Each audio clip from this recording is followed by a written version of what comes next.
Hi, I'm Sylvia Darby, co-owner of Foundation Fit. We're a personal training gym in Mount Pleasant, South Carolina, and we're just hoping to put out a little bit of information on frequently asked questions in the personal training world. Many of you out there have children or possibly are thinking about having children, and the question comes up, how do I raise healthy eaters? It is a struggle. It's a struggle because it's something that you have to be intentional about. Well, the first step is you can't raise healthy eaters if you're not one yourself.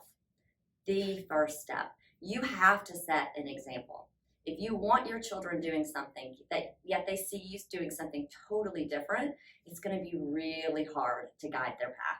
So you got to get your nutrition and your priorities and how you eat in front of them in line first to expect them to follow in line after you. The first thing I'm going to tell you is start them young. From the minute that they can actually start to eat solid foods, introduce them to different colors, different tastes, different textures. Reintroduce them. If they don't like the food, wait another week, introduce it again. Stay at it. Children's taste buds and their cravings go through lots of different cycles. So if something is turned down at first, there's hope that in the next week or two, they might actually eat it. I've seen it in my own children. Don't label food good and bad. This is great food. That is bad food. Sometimes that sets up in the child's mind already that that is a temptation and it's something I can't have, so I want it. Don't label good and bad. Just educate. Educate your children on these are foods that do this for your body. These vitamins do this for your body. This type of food allows you to get stronger. This type of food allows you to sleep better. Start to educate them from a young age and you'll find that they'll ask questions about food. Kids are inquisitive. They want to learn. Make it a common dialogue, not just here's your food, eat it, no discussion. Talk about it. Talk about how things are grown, what quality in food is like.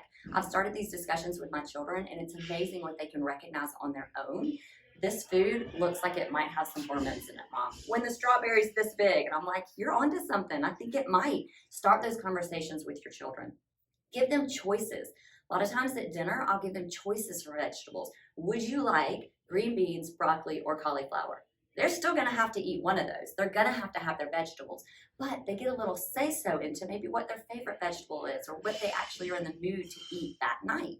I try to keep these vegetables cooked, steamed, baked, whatever it is that I'm doing ahead of time in the fridge so that dinner isn't a process, but my children do still have options. Sometimes I'll give them an option on the menu at whole and let them kind of pick and choose putting things together. But again, all the options are healthy. They feel they just have a little say-so in it.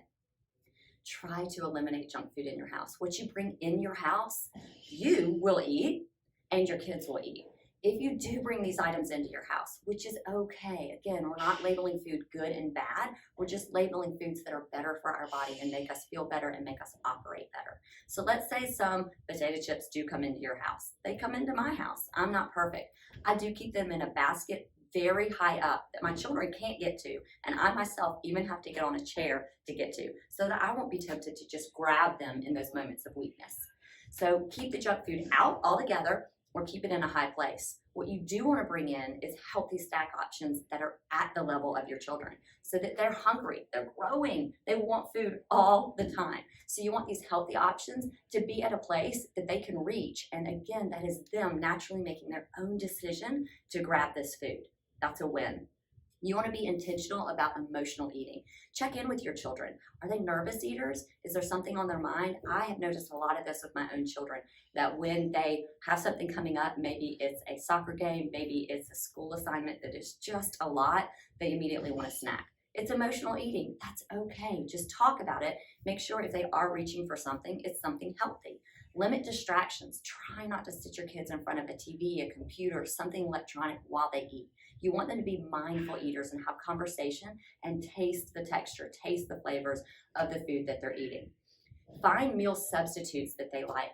So for example, if you come up with a recipe that your kids love and it's not the healthiest recipe, over time, see if you can substitute a few ingredients here, a few ingredients there that make the whole recipe a little healthier. Balance the sweets. If your child happens to have a sweet at lunch, remind them at dinner, hey, we had something sugar at lunch. Let's just have fruit after dinner. Sometimes I'll talk to my kids about that proactively. We have a birthday party today at 2 o'clock. You're probably going to have a cupcake. Do you want the cupcake at the birthday party, or would you like a sweet tonight because it's Friday night? So include them in the decisions and help them make those long-term, short-term decisions that are better for their health. At the end of the day, you have the power, you have the control, you just have to commit to it. You have to know your why, and you got to stick to it.